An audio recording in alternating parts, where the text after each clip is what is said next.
that. But Excellent. So that's pretty exciting. I have to ask, so when you are coming to Canberra, you're playing for free. Is that because you're from Canberra? oh, really? I didn't know that. Well, yeah, we do kind of, have a bit of a links to Canberra, so, we always try to do something nice for you guys. And what kind of link is that, can I ask? Well, we actually lived there. Ah! Yeah, so from when I was 6 to when I was 24. Excellent. I was there. And so I guess you miss living here every day, no doubt. No. But having said that, I do really like the place. The only reason I don't miss it is because, I guess I'm up here doing my own thing. Yep. But yeah, I do visit there fairly often because my parents live in Canberra. Oh, that's excellent. Well, we'll be very excited to have you back in Downer. Yeah. Ah, so nice and central, pretty much. Nice and central. Excellent. Well, it will be good to have you at the Transit Bar again. And it is a pretty good atmosphere there, I think. Yeah, I don't know about you, what you think of it, but no, I like Transit. We've played there a few times. Yeah, so that should be good fun. So, what are you most excited about with the coming up tour?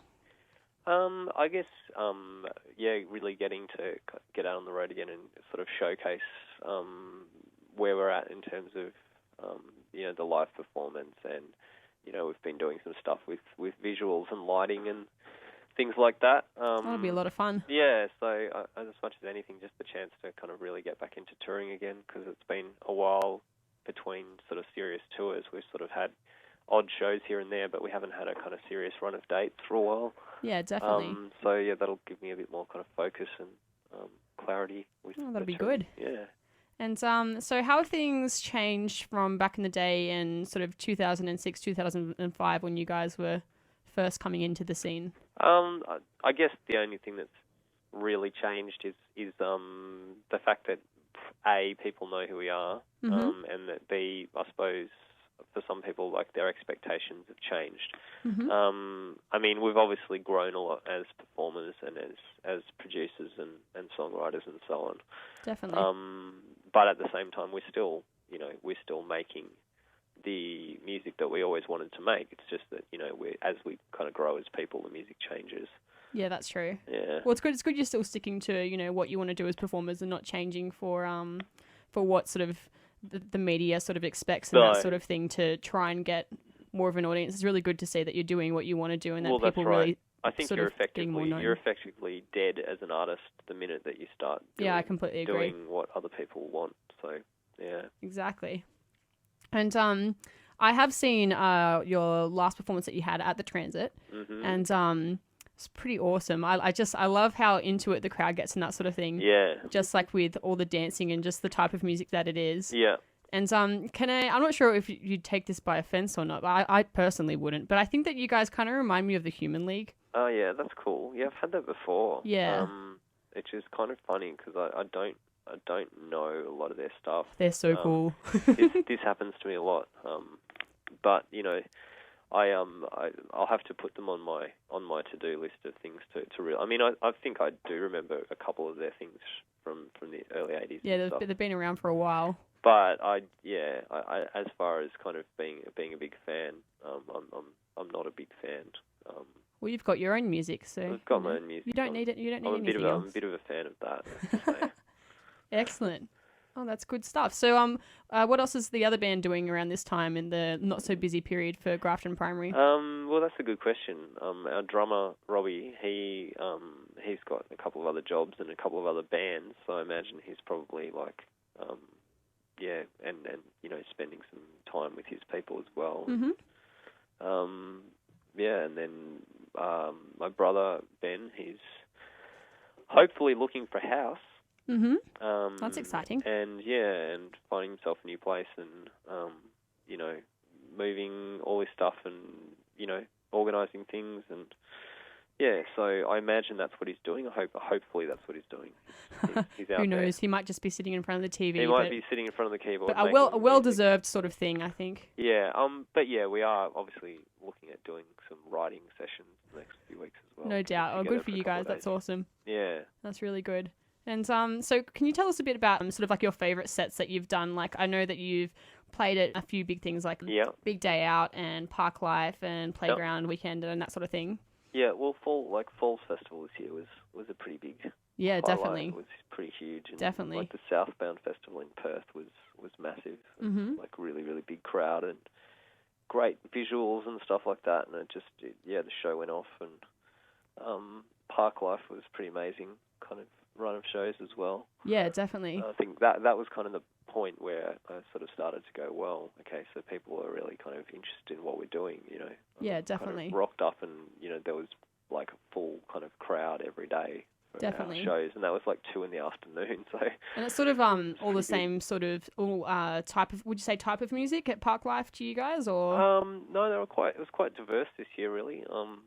Like they had sort of everything ranging from kind of Canadian indie rock through to pure sort of banging techno, definitely, through to, you know, sort of amazing electronic acts like Peaches and Goldfrapp and things like that. Yeah, no, it is a lot of fun, and the Falls Festival is great, and I think it'd be so great being an artist there because it's a very different kind of audience I find at Falls Festival compared to a lot of the other they're very cruisy and it's I guess there's a lot of cohesiveness to the audience and stuff because it's a New Year's kind of festival, but it's not in the city. It's kind of out of the city, so and also well behaved too, considering so many people are there. Yeah, it was surprisingly well behaved. I do have not to that say. that's like a thing you look forward to in a rock concert, being well behaved, but you know what I mean. It's sort of they're not have obnoxious people and obnoxious. Yeah, totally. And whereabouts was that? Was that in Tasmania or was that in Melbourne that you? We did both. So fantastic. And then the Southbound was in Perth. So. Excellent. How do they compare to each other, like the Falls festivals in the different places where you did them? The Victorian one was surprisingly subdued. Not subdued, like it was kind of crazy, but it was like people were holding a bit in reserve or something, and it was really kind of rootsy and kind of festival-y there. And then the Tassie crowd was really crazy and actually moshed a lot. Good old Tasmanians. They never fail us, do they? That's right. They didn't fail to disappoint. So they kind of went quite crazy, actually. And then the Southbound one, everyone was pretty messy because it was like the 2nd of January. Oh, right, so yes. So they'd had a few days of partying, but they were like still in major party mode. So and the booze is hitting them easier because of the summer and that sort of thing too. But the they middle weren't of the heat. like kind of rough moshing crowd. They were more of a kind of hands in the air kind of crowd. So. Yeah. What kind of audience do you guys like the best? The people who get most into it or that sort of thing? Yeah, definitely. For people to be into it, I don't necessarily mean they have to dance. I think that's a bit of an illusion that people have to dance to be having a good time. But yeah, I like people to get into it in whatever sense that is. So even if they're just listening really intently or kind of paying attention, then that's a good thing. Definitely. And I've noticed that with your show because it is sort of like a high energy, very like... I think you can tell the most when people are getting into it when you can see them sort of dancing with themselves.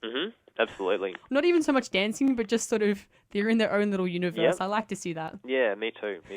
and that's I guess what I mean by they don't have to be, you know, jumping up and down to be into it. Definitely. And going through like a lot of your lyrics and that sort of thing for some of your songs, I have to say this is like sort of the case for a lot of indie, dance, techno-ish types of music. I don't want to try and generalize your music because I know that can upset people. And I have to wonder, like, about what the lyrics mean. Is there really, like, sort of hidden metaphors and that sort of thing with your lyrics, or is it just there for just fun and dance and that sort of thing? No, it's definitely meaningful, and it's definitely kind of designed to be, like, interpreted on a number of levels. Yeah, definitely. So, yeah, I mean, it's good for people to know that when they listen to it. Although, you know, either way, people get whatever they get from it. But yeah, I have a deep sort of writing and literature sort of background. Yes. And I don't know, like I guess I believe that there's always a lot of hidden messages in life, and there's always a lot of interpretations to life. Definitely. So yeah, I think my lyrics definitely reflect that belief. Definitely. That they're not supposed to just mean one single thing, and there's a lot of kind of symbolism in them as much as there is kind of factual storytelling. There's a lot of more poetic images or definitely things to kind of stimulate the subconscious as much as anything. So definitely. What sort of artists and that sort of thing have you sort of most enjoyed working with? So I've noticed I read through and there's too many to sort of remember. Do you mean working with or do you mean touring with? Both. Well, I suppose in terms in terms of touring, I've really enjoyed hanging out with the like the Blue Juice guys. Yeah. They're really funny bastards. Yeah, they're really kind of comical. Who else has been nice? I mean, yeah, it was pretty awesome kind of meeting, hanging out, I suppose, backstage with like Goldfrapp and Peaches and stuff. And Yeah. Park life, but I mean, I didn't really get to meet them, but it was pretty amazing to just kind of be around Yeah, them definitely. and just sample their vibe. There was a guy I met on the Park Life tour as well from this British group called the Electrons. Yeah. This guy called Pete, and he and I had a real few really awesome conversations on tour, good. and kind of, we were totally on the same sort of wavelength and stuff. He gave me some really good advice at the time when I needed some advice, and so it can happen. Like you can meet some really interesting people on tour, and it's not just about their music, but also about who they are. Definitely. And what sort of people have you liked sort of making music with? Making music? Well, we haven't done a lot of collaborations as such. We've done a lot of remixes. We've had a pretty good relationship with Ben out of Miami Horror. Yeah. Like my brother Ben and Ben Mm-hmm. they both think very similarly. I think they're actually working on a track for Miami Horror's album now. The two of them are collaborating on something, I think. Excellent. And yeah, also I really enjoyed remixing the It's a War, the Dukes of Windsor track as well. Yeah, I love that, I have to say. And we've met some really good artists, but yeah, those are the ones that kind of jump out at me. Yeah, that's fantastic. What's next in store for Grafton Primary? What's there for the future? Hopes and goals? Well, pretty much, as I said, more touring in April, and sort of national kind of touring. More shows in May, June, and then looking at doing some overseas shows later in the year. Fantastic. Yeah, so it's pretty exciting. Excellent. I'll let you get back to whatever you are doing in the not-so-active life of Grafton Primary. I'd like to thank you very much for talking to us today on All Ages Show on 2XX. Well, thanks very much for having me. You're welcome. And we'll be catching you in Canberra. Keep up the good work and rock on. Cool, you too. Thanks, Josh.